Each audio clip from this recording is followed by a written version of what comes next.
ಸಾಧು ಈ ಸಾಧು ಇರ್ಬೇಕಾದ್ರೆ ತ್ರಾಸಾಗಿ ತಗೋತೀವೋ ತಮ್ಮ. ಬೆಂಗಳೂರಲ್ಲಿ ಒಂದು ಇನ್ಸಿಡೆಂಟ್ ಆಗುತ್ತೆ. ಹುಡುಗ ಹುಡುಗಿ ಒಬ್ರು ಟೂ ವೀಲರ್ ಅಲ್ಲಿ ಹೋಗ್ತಿರ್ತಾರೆ. ಹುಡುಗ ಹಿಂದೂ ಆಗಿರ್ತಾನೆ, ಹುಡುಗಿ ಬುರ್ಕ ಹಾಕಿರ್ತಾರೆ. ಆ ಪ್ರಶ್ನೆ ಮಾಡಕ್ಕೆ ಇಷ್ಟು ಜನ ಮುಸಲ್ಮಾನರು ಸೇರ್ಕೊಂತಾರೆ. ಅವ್ರೇನು ಅವ್ರ ರಿಲೇಟಿವಾ? ಇಲ್ಲ. ಅವ್ರೇನು ಅವ್ರಿಗೆ ಅವ್ರ ಧರ್ಮ ಬೇಕು, ನಮ್ಮ ಹುಡುಗಿನ ಯಾರೋ ಕರ್ಕೊಂಡು ಹೋಗ್ತಾರೆ ಅಂತ ಅವ್ರು ಹೋಗಿ ನಿಂತ್ಕೊಂಡ್ರು. ಕೇಳಮ್ಮ, ಅದೇನ್ ಕೇಳ್ತೀಯ ಕೇಳು. ಪ್ರತಾಪ್ ಸಿಂಹ ಅವ್ರು ಹೋಗೋದು ತಪ್ಪೇನಿದೆ? ಹಿಂದೂಗಳ ಪರವಾಗಿ ಬಿಜೆಪಿ ಅವರು ಹೋಗೋದಕ್ಕೆ ಬಂದಿರೋದು. ಬಿಜೆಪಿ ಅವರು ರಾಜಕೀಯಕ್ಕೆ ಬಂದಿರೋದು ಹಿಂದುತ್ವ ಮೇಲೆ. ಕ್ಲಾಪ್ಸ್ ಹೊಡ್ರಿ, ಸುಮ್ಮನೆ ಕೂತಿರಲ್ಲ. ನಾವು ಮಾಡೋದು ಅದ್ರ ಮೇಲೆ. ಹಿಂದೂಗಳಾಗಿ ಹಿಂದೂ ಆಗಿ ಹೋಗಿದ್ದಾರೆ ಹೊರತು ಬಿಜೆಪಿ ಆಗಿ ಹೋಗಿಲ್ಲ ಅವರು. ಸರಿ ಸರ್, ನನ್ನ ನೇರ ಪ್ರಶ್ನೆ ಪ್ರತಾಪ್ ಸಿಂಹ ಸರ್ಗೆ. ಸರ್, ಈಗ ಅಲ್ಲಿ ಘಟನೆ ನಡೀತು, ಅಲ್ಲಿ ಯಾರು ಕಲ್ಲೆಸ್ತರು 29 ಜನರಲ್ಲಿ ಒಂದು 22 ಜನ 23 ಜನ ಅರೆಸ್ಟ್ ಮಾಡಿ ಆಗಿದೆ. ಕೆಲವೊಬ್ಬ ಏನ್ ತಪ್ಪಿಸ್ಕೊಂಡಿದ್ದಾರೆ ಅವ್ರು ಹುಡುಕ್ತಾ ಇದ್ದಾರೆ. ಆದರೆ ಮಾನ್ಯ ಜನ 144 ಸೆಕ್ಷನ್ ಜಾರಿ ಇದ್ರೂ ಕೂಡ ಅಲ್ಲಿಗೆ ಜನ ಹೆಂಗ್ ಸೇರಿದ್ರು? ಯಾಕೆ ಕಾನೂನು ಗೌರವ ಕೊಡ್ಬೇಕು ಅನ್ನೋ ಜ್ಞಾನ ಇಲ್ವಾ ಜನರಿಗೆ? ನಮ್ಮ ಸಂಘಟನೆಗಳಿಗಿರ್ಬೋದು, ನಿಮ್ಮ ಬಿಜೆಪಿ ನಾಯಕರಿಗಿರ್ಬೋದು. ಇನ್ನ ಒಂದು ಮಾತು ಕೇಳ್ತೀನಿ.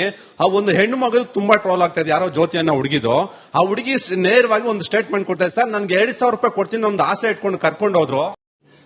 ರುಕೋ ಜರ ಸಬರ್ ಗರು. ನೀವು ಪೂರ್ತಿ ನೋಡಿಲ್ಲ ಸರ್ ವಿಡಿಯೋ. ಆಕೆ ಹೇಳಿದಿಲ್ಲ. ನಾನು ಕ್ಲಾರಿಫಿಕೇಶನ್ ಕೊಟ್ಬಿಡ್ತೀನಿ, ಕೇಳಿಸ್ಕೊಳ್ಳಿ. ನನ್ ಮಾತು ಕೇಳಿಸ್ಕೊಳ್ಳಿ. ಆಮೇಲೆ ಅವ್ರು ಕೊಡ್ತಾರೆ ಉತ್ತರ. ಇಲ್ಲ, ಪೂರ್ತಿ ಕೇಳಿಸ್ಕೊಳ್ಳಿ. ಕಾಂಗ್ರೆಸ್ ಕೊಟ್ಟ 2,000 ರೂಪಾಯಿಗೆ ಆಸೆ ಪಟ್ಬಿಟ್ಟು ನಾವು ತಪ್ಪು ಮಾಡಿದ್ವಿ ಅಂತ ಹೇಳಿ ಗ್ಯಾರಂಟಿ ಯೋಜನೆ ಬಗ್ಗೆ ಮಾತಾಡಿದ್ದು ಸರ್. ಪೂರ್ತಿ ತಿಳ್ಕೊಂಡ್ ಬನ್ನಿ. ಆ ಪ್ರಶ್ನೆ ಬಿಟ್ಟು ಮುಂಚೆ ಕೇಳಿದ್ರಲ್ಲ ಅದು.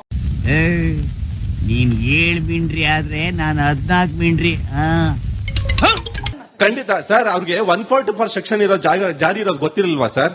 ಆಯ್ತು, ಈಗ ಕಾನೂನಿಗೆ ಏನ್ ಗೌರವ ಕೊಡ್ತಾರೆ? ಸರ್, ಒಂದು ಪ್ರಶ್ನೆ ನಿಮ್ಗೆ, ಇನ್ನೊಂದು ಪ್ರಶ್ನೆ ಕೇಳ್ತೀನಿ. ಈಗ ಆಗ್ಲೇ ಶ್ರೀಲಂಕಾ ಆಯ್ತು, ಈಗ ಯಾವ್ದೋ ನೆಕ್ಸ್ಟ್ ಬಾಂಗ್ಲಾದೇಶ ಆಯ್ತು, ಮೊನ್ನೆ ನೇಪಾಳ ಆಗಿದೆ. ನೆಕ್ಸ್ಟ್ ಭಾರತದಲ್ಲಿ ಅದೇ ತರ ಏನಾದ್ರು ಒಂದು ಕಲ್ಪನೆ ಸೃಷ್ಟಿ ಮಾಡ್ಬೇಕಂತ ನಿಮ್ ಮನಸ್ಸಲ್ಲಿ ಏನಾದ್ರು ಇದೆಯಾ ಪ್ರತಾಪ್ ಸಿಂಹ ಸರ್? ನಿಂತ್ಕೊಂಡ್ರೆ ನನ್ ಸೊಂಟ ತನಕ ಬರಲ್ಲ. ಎಷ್ಟೋ ಮಾತಾಡ್ತೀಯ. ಅಲ್ಲಾಗಿರೋದು ಕೋಮು ಸಂಘರ್ಷನ ಸರ್? ಅಲ್ಲ, ಅಲ್ಲಾಗಿರೋದು ಕೋಮು ಸಂಘರ್ಷ.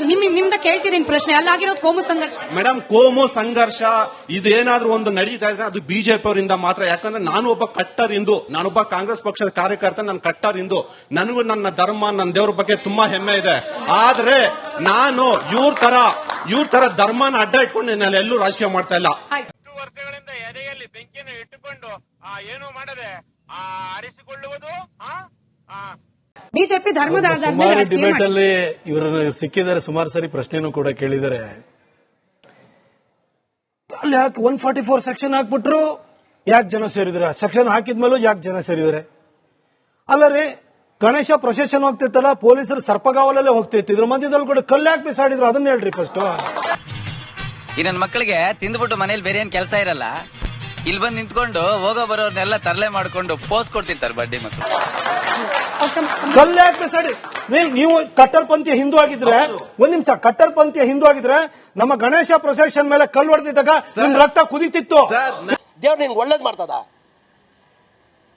ನಿನ್ ಜನ್ಮಕ್ಕೆ ಹೋಗೋ. ಕಟ್ಟರ್ಪಂಥಿ ಹಿಂದೂ ಅಲ್ಲ ನೀವು.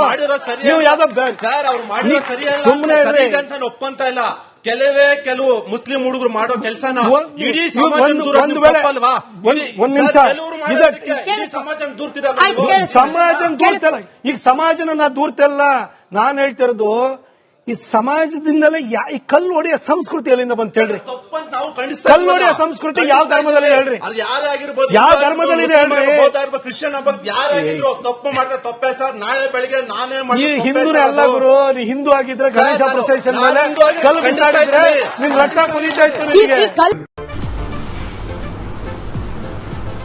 ಅಷ್ಟೇ.